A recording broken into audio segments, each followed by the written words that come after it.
I want to talk about it. I want to get down to it. It can be about anything. I love Austin very much. Years ago, I shot a movie here called The Rookie. Yeah, man. And I spent 3 months in Austin, and I fell in love with Austin. So to come back here and do a supernatural convention is badass. Yeah, so you guys rock. Hell yeah.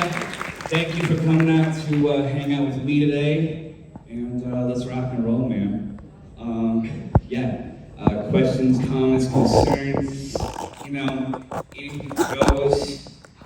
Hi, how you feeling? Good. We had a ghost hunt last night. Hell yeah, man.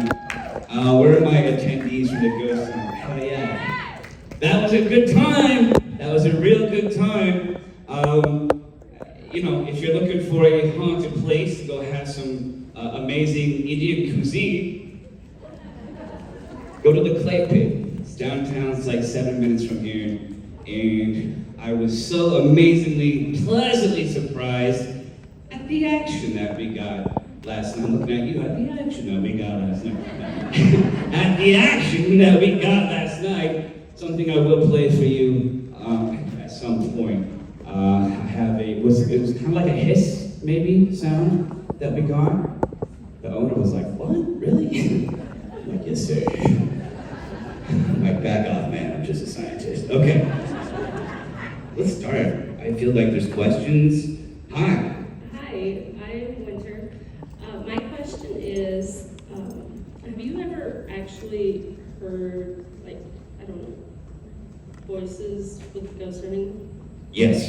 Because the other day on a car ride home, I heard like a demonic voice and I got so scared, I was like, how about that? Tell me about it. Like, so you were driving? Music on or off? Off. Okay. I was in a phone call, like it happened all day. I'd hear it, I'm like, Can you describe it? I don't know, it's just deep and it sounded demonic. Where does it sound like it's coming from? Like when you hear it? In my right ear, like, I don't know, it gives me chills every time. And so at one point, whenever I started praying about it, it like screamed stop. Yeah. So I was like, It screamed stop. It should, like, you heard it stop?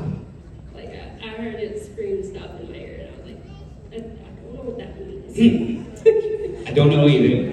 I will say, I think anything's possible, right? I think demons are really hard to encounter. I think it's a very rare thing. I'm not saying that it's not or whatever, but I will say a lot of people jump to negative where this is a bad thing. I don't necessarily believe that. Do I think it's a demon? No. Do I think maybe you're open to things? Yeah. Do I think maybe there are things happening around you that you're hearing that maybe it's loved ones, maybe it's spirit guides, maybe it's just you're open to things, you know? So I don't think it's a bad thing. You know, I've been scratched a couple of times, right? I can even show you guys. I did it last time. I don't know. I'm looking with the usually I'm like on the screen. Am I on the screen over here? Okay, cool. Great. The first time I ever got scratched, well, I didn't feel it. And it was on my neck, and it was 2 scratches that went this way, and 1 that went straight this way. And it broke my skin, it bled, it hurt. You could take that 2 ways. You could be like, fuck, that's demon. That's awful. I don't want that. I took it as a vampire's kiss. Right? And I was like, oh, I feel like this is a badass. It made me sick, right? But it taught me a lot. So that's how I look at it. You know, I think there are things in this world that maybe are trying to get a hold of us, and we're just not listening. So what are they gonna do? They're gonna push. Hey, I'm trying to talk to you, and then I get scratched. Oh, I was just trying to say what's up. I'm here. You know, I don't know. We're gonna go down this rabbit hole, but maybe try to investigate what that might be. You know what I mean? Maybe not when you're driving. Be safe. And then if you see me we can talk about it further, but maybe not a demon. Maybe just something trying to get a hold of you and say, hey, you're gifted. All right? Cool. Hello. Hi.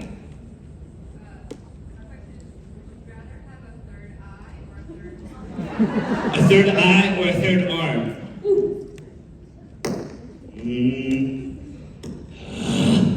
Neither, but this would be a little weird. God, I would probably go a third eye in the back of my head with the hair over it. So it's like, no one's gonna want to see a third eye or a third arm. I'm like, alright, that's, so I'm gonna go with the third eye behind, and then I can cover it up whenever I want. And then I can go anytime I want. No, you sneak up on you. What? No, you sneak up on you. Yeah, exactly, that's true too. And they do. I hope that answers your question. Thank you. What was that? What is it? The microphone. It was popping? Has it been doing that? Huh, weird. Okay. Hi. Hi, Ted. My name's Katie. Hi.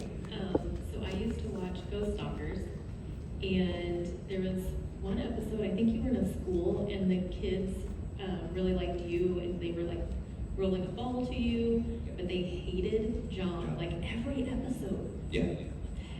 But my question is, what was your favorite encounter From that episode or the entire Ghost Stalker experience? from Ghost Stalkers?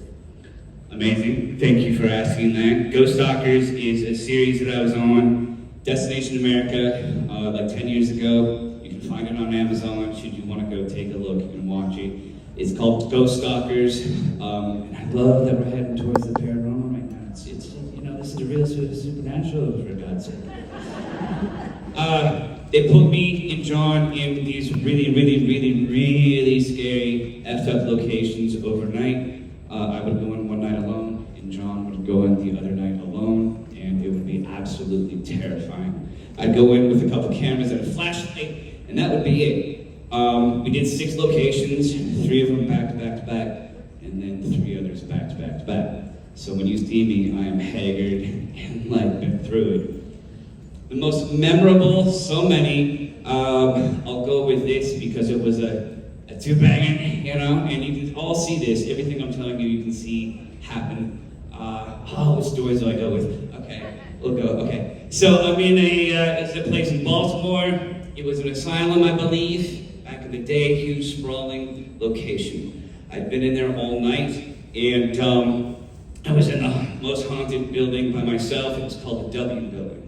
And I'm walking up the stairs. At this point, I've been going 4 or 5 hours, so I'm wired and just like over it. There's a camera. We had one checking camera. The checking camera was at the top floor of this building.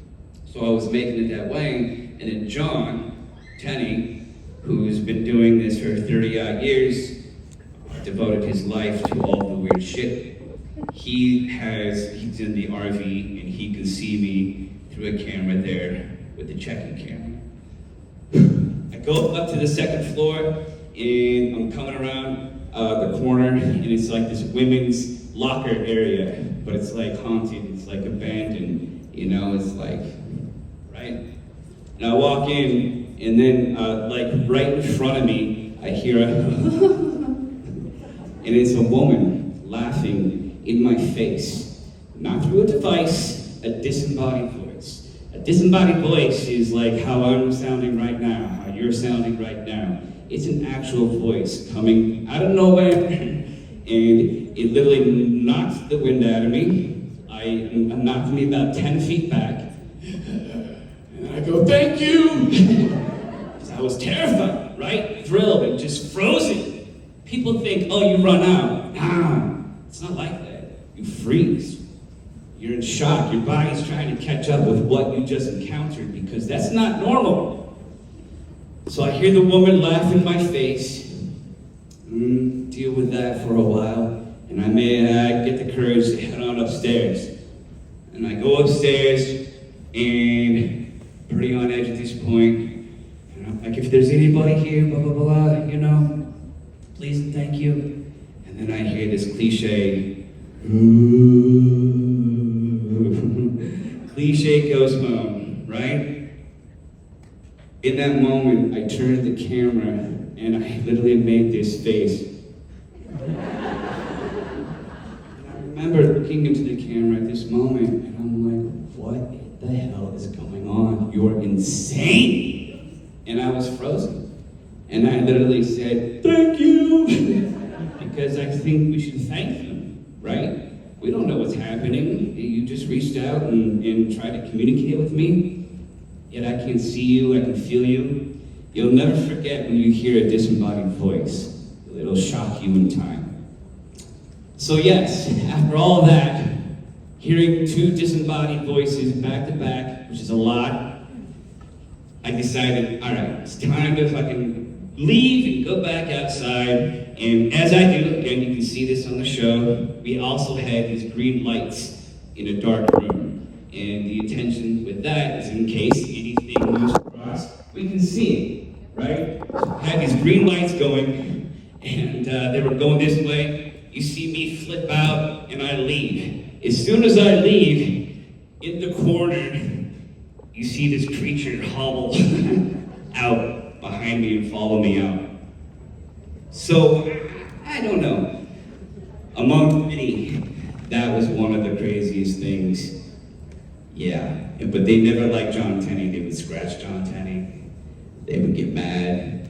The owners of the building. One lady was like, get him. She's like, what kind of man walks in here with a tie? Oh yeah, she was literally sleeping inside the closet, the caretaker. Getting it on. You know what I mean? Sick. Yeah. Anyway, the rabbit hole goes down even further. Thank you. Yeah. Yes. Hi. Hi. My name is Kristen and I'm from Alaska. Hi. The last supernatural convention I attended was in 2008 in Los Angeles. You were there. And I remember you talked about you had plastic surgery for your career. Wow. And I wondered. Wow, okay. I know, sorry. Yeah, from the documentary, right? I think you talked about it in your panel. Yeah. Oh, did I? But looking back now, how do you feel that decision impacted your career and opportunities in the industry? Wow, good question. Woo! It's coming loaded today, and I like it. How do I go about this one? So, LA. Hollywood, becoming an actor. Very, very complicated stuff once you start getting into it. There was a documentary made, and eventually that final version is going to come out. It's called My Big Break, right? And I was living in this house with 4 other actors, Wes Bentley, Brad Rowe, and another guy named Greg Fawcett. And we were in this house, and all kind of hitting it big, except Greg. And during this time, right, basically what I'm trying to say is this. Besides the documentary, Lynn, raise your hand. There you are. Hi. Right? We're getting deep. I'm a big proponent of doing things that make you feel good about yourself, right? And at a very young age, I noticed something about myself that I didn't like, right? And I was like, well, I feel super cool inside, and I know I feel this way, but why is it that I see in a photo that it's a little like at a young age, I'm like, well, what is that? Never really thought about it, got into acting, right? And I go to Hollywood. When I go to Hollywood, man, I'm Leonardo DiCaprio, right? Hell yes, they're gonna see this guy. So I'd show him this guy, but I looked like Computer Dave from Buffy. You know? I'm like, oh, that's not how they see me. Yeah, that's how they see you. Oh, okay. I'm the geeky guy, the weird guy, I guess. And, you know, you kind of have to find your way, and, you know, and I get close on auditions, right? That were like leading man stuff. And let me tell you, every actor that stands up here today to speak in have all gone through it in their own way. Whether you're a character guy or super good looking, we all go through it in our own way. We don't escape it. So, years go by. I'm in the business. I get there, not years go by, but like when I went to town, I started working right away. And I was getting in big agencies, and like I'm 19, 20, and I'm like, hell yeah, this is how it is. I'm amazing, right? But then I would do these auditions, and the feedback that I would get was like, we love him, he's not really good looking enough, right? No, he's fine. He's right, but like this is the reality where he's not leading man enough, all right? So then like this kind of like this anger would kind of just like started to surge in me. I'm like, well, I know I'm this guy, I can be this fucking guy. So then my mom was in town, and I remember, and we went into my agent's office, you know? And I'm like, what's the deal? She's like, you want me to be honest with you? And I say all this and I share all this for those of you who make a similar decision. Whatever that is, it's okay. And that's why I started talking about it. We put it in the documentary because it's Hollywood, you know? Everyone does it for their own reasons. And I want people to know that it's okay. If there's something about you that you want to just kind of like fix to make you feel better, cool. And for me, it was the chin, right? So if you go back to my earlier work, you know, you can sort of, you know, on the, what do you call it? You know, just, right? Didn't have that profile. God damn it. Well, shit. Oh yeah, I remember this as a kid. I remember thinking in photos, like, I never liked that. And then I asked my agent, why? Why am I not getting these roles? She's like, you want me to be honest with you? I said, yeah. God bless her, she did. I didn't like it at the time. She pointed to this. And I was like, ugh, like a dagger in my heart. And I'm like, it's true. Damn. What I have always thought as a kid, now it's true. And then I stored it. I was like, no, I'll never do that. And then I really found myself. I grew. I became who I was. I discovered that I didn't need that within myself at the time. I was like, I'm sexy, right? Hell yeah, hell yeah. And I started to realize that, you know, I met amazing friends who put their arms around me. We put our arms around each other and we said, we're gonna do this together. And I forgot about it for years. And then one day, playing a board game with my parents or something like that, and it was like, the question was like, what would you change about your body? And I was like, my chin. And I got really mad about it. My mom was like, why don't you just do it? I'm like, what? Why don't you just do it? What do you mean? I said, you mean I could do it? Yeah. Family, super important. They said, go for it. So I did. About 2005, right? And they went in and put a little, you know, piece in there, gave me a little profile, and I was like, this is who I am. Never thought about it ever again. So, be who you are is the moral of the story, man. Be who you are. If you want to, you know, in a healthy way that makes you feel good about yourself, fuck it. So thank you for asking. And I filmed actually the surgery to put into the documentary so people can see. And did it affect acting? No, it wasn't like, hey, Chad Lindberg's getting all these like badass roles. No, it was not about that. And I did it not for that, right? It was for me, for that inside. And then that exudes everything else. So I don't believe in doing it for a career at all. It's gotta be for you. That stuff doesn't matter. It doesn't. Fame, attention, likes, it doesn't fucking matter. So It's about how you feel inside. Boom. Thank you. Woo! Getting deep. I appreciate you guys, man. All right. Thank you for your patience. What do you got for me? I'm Michael, I'm a car enthusiast. This is a little bit more of a random question. Sure. Who do you think would win in a drag race? The Jetta from The Fast and the Furious or Baby? Good question.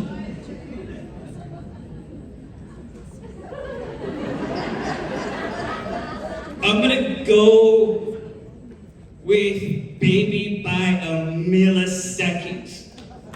By a hair. And it's only because Dean's driving. You know, Jesse was a little too soon, pressed the NOS, you know what I mean? And he's still pressing the NOS 25 years later, so we'll give it to Dean. Yeah. Well, I guess you also have the brakes in the car. That's true. Which, they literally just cast his cars with the cast. So, like, the funny thing is, I don't know anything about cars. You know, I know enough, but like, that's just a joke. My dad was a mechanic before he became a cop. You know, he got a son that wears nail polish. So we would laugh because I'm like, I don't know, the oil stake? Yeah, okay, where's that? Okay, oh, right. So when I got this movie, we howled because I don't know anything about cars. But it's great now. Over the 25 years, people will come up and say, I got an RX 7579, you know, they'll go into it. I'm like, hell yeah, you do. You know, yeah, you do. Heck yeah. So, we'll give it to Dean, my friend. Thank you. Love you guys. Great panel. Hi. Okay, so my question, it's not really on the topic, but if you could be any bird, what would you be and why? God, I love you guys. If I could be a bird, which one would I be and why? Can I be a pterodactyl?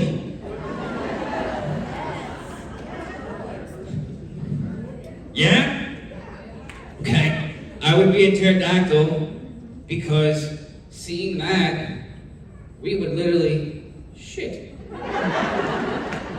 You know, dinosaurs, that was a thing. What? Oh my God. And it ties into everything else, why I'm so fascinated with it. Dinosaurs, birds, what are these creatures that surround us? It's bizarre in the best way. So I'm gonna go with a pterodactyl. Final answer. All right, word. Thank you. Hello. Hi. Hi. My question is, y'all nervous? Pretty good. If you, as yourself, could create a group of ghost hunters or supernatural hunters, who would you pick from the show, excluding Sam and Dean and Castiel and Crowley? Excluding them? Excluding them. To be like a ghost hunting crew? Yes. Okay. I would put in, let me see, definitely Andy. Gabe Tigerman, okay? All right, Gabe, it's my Gabe impression. Somebody tweeted and said I was doing Gabe impression. Hey, it's Gabe, Tigerman, and are you rolling right now? Okay, so I would love to be in your ghost hunting show. Thank you. I would. Chad, That's my Gabe impression. So Gabe Tigerman, who I'd love to hassle. Let's throw in Paris Hilton. Because why not? You know? He could just be like, that's hot. And then the ghost would be like, hot. I don't know, we'll go with that. Who else? Oh, I would definitely go with God. Okay? Rob Benedict.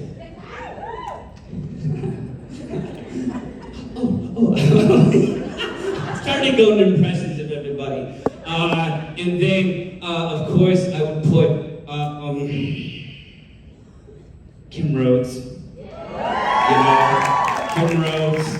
And then I'd bring a little Mans with me, a little Jason Mans, okay? You know what I mean? A little Jason Mans. Who else? Who else am I forgetting? Oh, God. Definitely Matt Cohen. Definitely Matt Cohen. And then one audience choice. Who would you choose? Brianna. Okay, yes. All right, that's my crew. Andy, you. You were supposed to put Garth too. I know, but he was busy doing karaoke. Yeah, you know, that's where the ghost hunters will go party, is the karaoke. Thank you. Love the question today. Hello. Hi there. So I think we've all noticed that The Boys has kind of become a supernatural family reunion at this point. So if you happen to get a role on there, do you think you'd lean towards more like the caves and the superpowers, or just a guy in the middle of it? On The Boys, right? Yeah. I got to audition for it once. I did. It didn't go my way. It happens. Wasn't quite right. A role has to be perfect. I don't think it's gonna happen on The Boys, because I think they're pretty much done, right? I would have liked to. I think whatever the role could have been, I wanted to push the envelope as far as it could possibly go. And I want to be the guy that you're all like, oh my God, he did that. He did that. I'm that guy. Yeah, no, I heard, right? I heard. And I've only gotten through like one season of The Boys. I'm way behind, right? But I know it's a great show. And, you know, so yeah, The Boys. Next spin-off. Who knows? Thank you.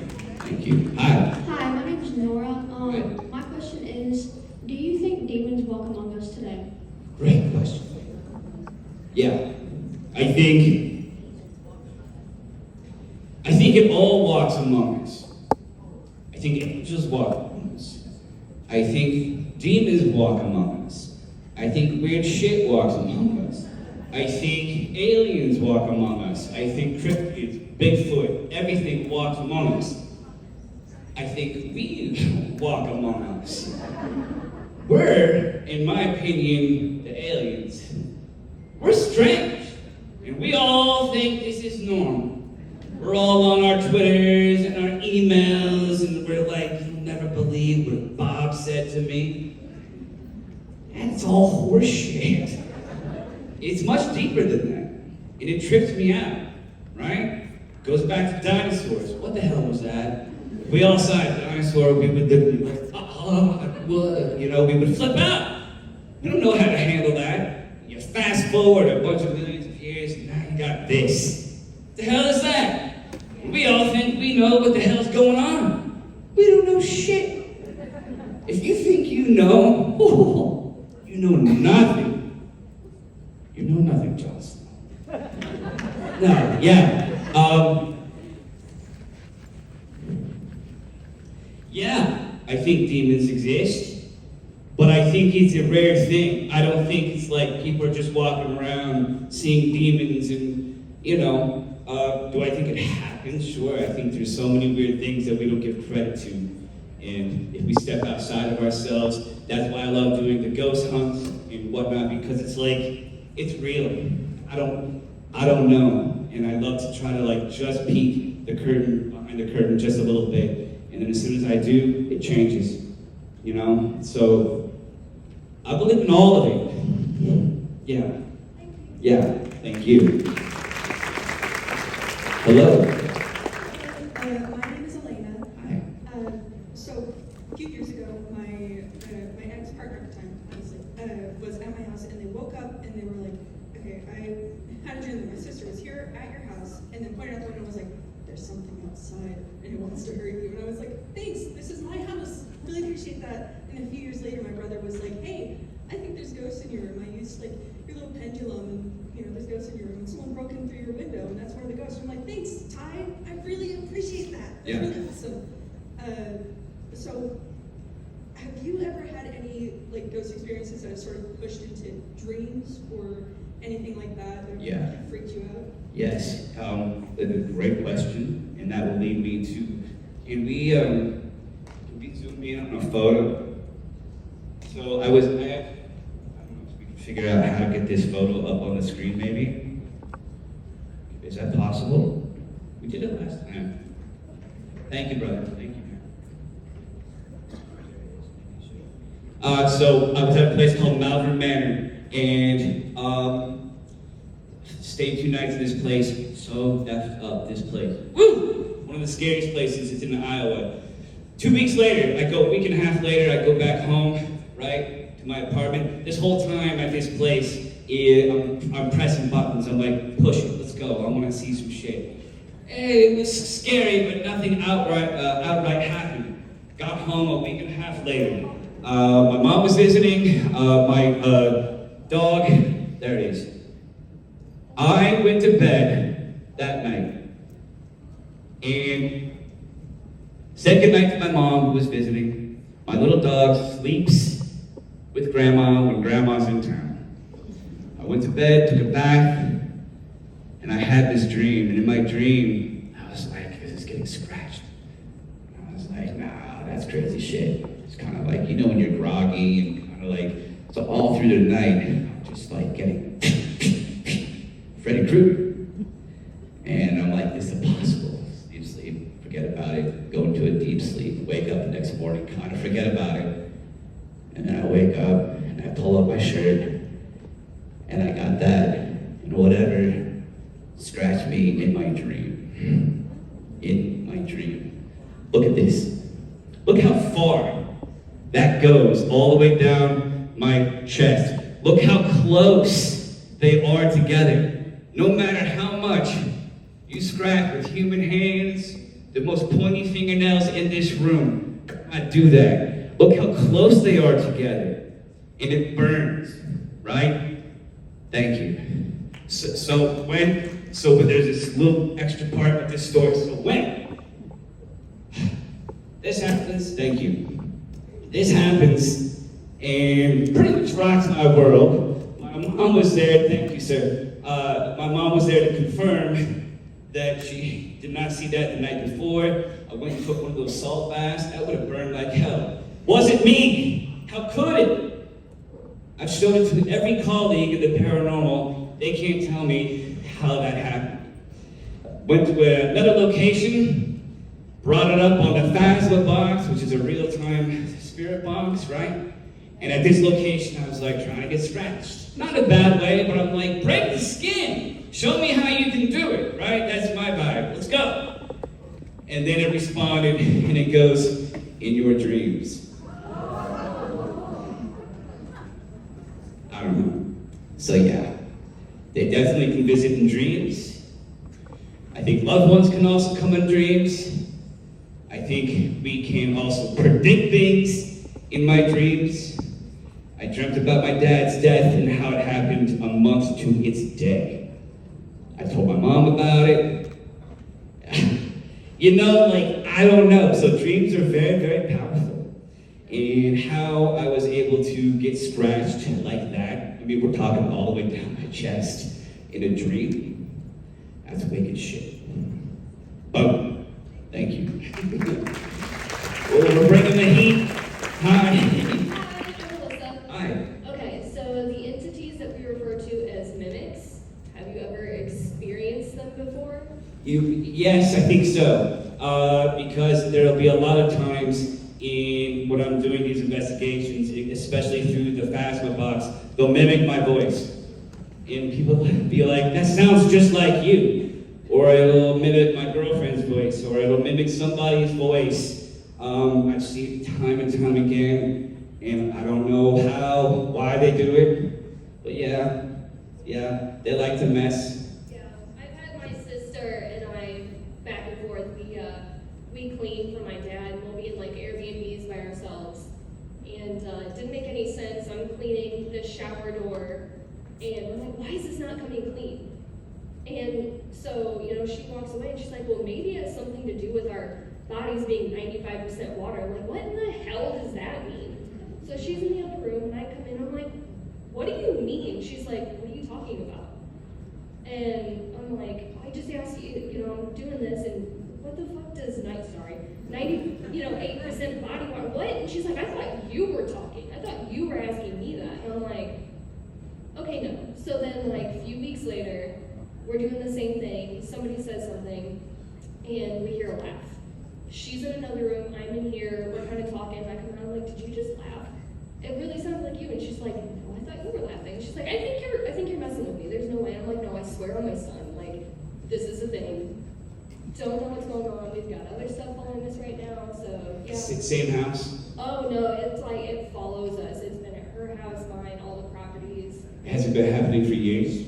I've experienced ton over the years, but Yeah. no, this is like just in the last few months. Right. I've caught things on camera. We both have experiencing we were asking, to show itself, and it flickers lights a lot in response, and so we had this video we were recording, and I said something about showing itself on the camera, and she's like, it's not gonna hurt you, and then right above us, you can just see an orb, flash right over. So, but the most compelling, aside from just knocking things over, moved a chair in my house, would be, I think the mimic's a completely separate entity, but it's just it's crazy because no one I know has ever experienced that before, Right, so right. I just wasn't sure if that was something. How close are you guys in age? I'm 30, she is 24. Who knows? I wish, I believe in, mimicry, someone could be trying to mess with you. I don't know, you're blonde, you're just so tuned in. I wish I knew, so you can get me started, ladies and gentlemen. I'm like, I don't know! But I want us to try to figure out answers. If you see something, pull out a quarter, talk about it, talk to it, try to figure out, go inward with it. You know what I mean? Don't run from it, go inward. And play with it. All right, that's kind of wicked. I've been telling you recently to go away because it's bothering me every time I go somewhere because I'm trying to get stuff done and it's flickering the light. I'm like, seriously? Accept I'm it. with you today? Just roll with it, and it will go away. Be like, yo, what's up? Engaging. Try that. Instead of being like, no. Just be like, hell yeah, man, what's going on? And then go about your business. See if that lean into it. And then we'll check in. Sounds great. Word. Thanks. Thank you. Good luck. Yeah, man.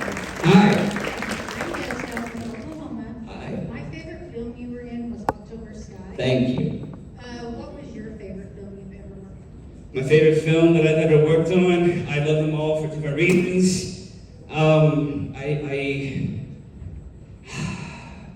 A crazy filming experience that I will always say was I was in the I Spit on Your Grave remake in 2010. Who's seen that out of curiosity? Only one, no way. Only one of you has seen the I Spit on Your Grave. You've seen it, okay? All right, okay, a few more. It's that controversial that people are like, shit. Yeah, I have seen it. It's an old horror remake of a horror classic that came out in the 70s. It's very controversial. I was in that, and that really pushed the limits, and we all loved it as actors. So if you're looking for a good horror movie this Halloween, I Spit in Your Grave, the 2010 remake. That was gnarly in a lot of ways as an actor. So I will say that, and then probably more recently working with Kevin Costner and in Horizon. I'm in the second Horizon, and Kevin Costner, man, that's legendary. He would talk to you, and you could not get past it. You could not get past Kevin Costner's the bodyguard standing right there. You know what I mean? Epic, man. So, but I live things it's through everybody else, you know, whether it's Supernatural or Fast and the Furious or October Sky or something. I feel it from you guys, and that's the beauty of it. And you always hope to be a part of things as an actor that will mean something.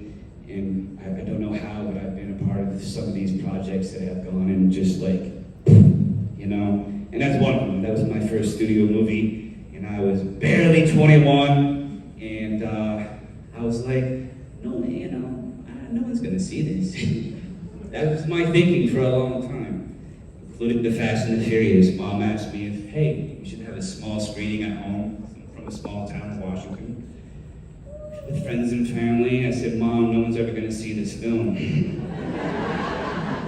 It taught me a very lesson. The movie came out and I was getting tackled in malls and restaurants, and I was like, oh, things have changed. And taught me that you never know. You just never know. So whatever passion projects you got going, whatever you want to like pursue, you never know.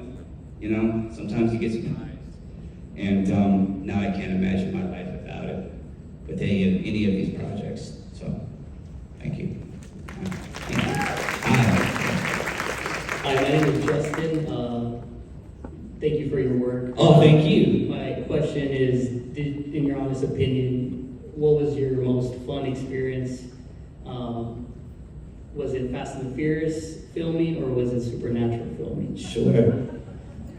And two different times in my life, you know, two different experiences. Fast and the Furious came first, and again, you know, a movie, it took 3 months to film, you know, cars outside, hot weather, you know. Again, I was completely ignorant to what was about to happen, and life-changing. And then Supernatural came along, and I remember getting the sides, which is the audition papers that we get to like have to read. And I remember reading it, and I'm like, oh, this is mine. This is mine, 100%. Like, why is anybody else going in on this? And I knew. I was like, okay, I'm gonna do this guy, and I'm gonna go in, you know. And I was like, okay, hi, here we go. So yeah, I walk into the audition and I have a flannel, a sleeveless flannel. And I knew that Ash had to be big. And there was about 30 dudes milling around, like all going for the same role. And I was like, no, it's gotta be mine, right? So we're all just like watching each other, you know what I mean? Pacing around the room, nodding, hand up, what's up? And I go into the room, Tripke's in there, other producers, casting, everybody, shake hands, hello, great, thank you. They're like, whenever you're ready. I'm like, thank you. So then I turn around, and I unbutton my shirt. All the way down. And then I literally turned into it and went, boom! And I whipped out my chest, and I started my lines with my chest open. The room went wild, they started laughing, I got the call later that night. You know? Yeah. And that's how Ash is, man. He's big. And then the filming of Supernatural was wonderful and cozy in a whole different way. You know, and at that time, Supernatural was not what it is now. This was season 2. They were still trying to figure out what they wanted to do, you know? So I remember filming, and I did a lot of crazy shit. And in the original script, I also saw ghosts, which is funny how I ended up doing that now, right? But like Ash was like a psychic, he saw ghosts on top of all the other stuff that you saw in him. So I went to shoot, I'm literally falling off the pool table, you know what I mean? I'm doing it, man. Sam Ferris, keep a straight face. So then we shoot. 3 weeks later, I got a phone call, you know, like, we gotta bring you back. We gotta water Ash down a bit. We gotta change some things. So I had to go back and reshoot that entire thing. And it was a little bit more stressful, you know what I mean? Because the producers, everybody's telling you, pulling you into a room and saying, this is how it's gonna be done. Oh my God, okay. So that was a very stressful day, but we got it. So what you see is actually the second version that we shot. But once the mullet goes on, man, that was like the best. And it would have been fun to see that mullet get out a little bit and get into a fight. You know what I mean? We wanted, should they ever bring the back of the show where whatever they gotta bring back Ash is like a badass with a cigar now. You know what I mean? He's like the chief of police kind of vibe. You know what I mean? But we gotta see some slow motion with the mullet. Some fighting, just some fighting. We missed out on that. So, and the cast, man, I've gotten to travel the world with these people. I've cried with these people. DJ was there the night my dad passed. You know what I mean? Like, it goes deep. So, Fast and the Furious for me means something entirely different. But this is family. This is family. They're fast. They like to say family. They like to say it. 12,000 sequels later. Oh, I don't know. I wasn't only number one. Is it family? Is it? This is family. You guys have been there through thick and thin. You guys help us out with life shit. It gets real. Speaking of, I love you. We have time for one more. We good? We good? Yes. Hi. Hi. My name is Barbara. Hi. I'm from Chile. From where? From Chile? Oh, Chile. Yes. Yes, sorry. All of our grandparents, all the Chilean grandparents at some point fought the devil in the mountaintop. That's like the typical thing that happens there, allegedly. And I was wondering if you have, like here in the United States, like a history that all of the grandparents fought with the devil or with something, like the typical thing. While thinking of the answer to that question, would you mind just saying the word allegedly one more time? Allegedly? So you're asking if there's like a really, really, really, really crazy location here that kind of represents kind of the same thing? I'm going to say this, and my friend John Tanny told me this, and it makes a lot of sense. I think Earth is the most haunted place ever, right? I think it's everywhere. And why am I doing this? This is me talking about the volcanoes about to erupt, and I love that. I think it's symbiotic, and yeah, why not, right? But I think Earth is haunted. It's the most haunted place in the world. It doesn't even make sense. All right, I love you. Thank you. For the one and only Chairman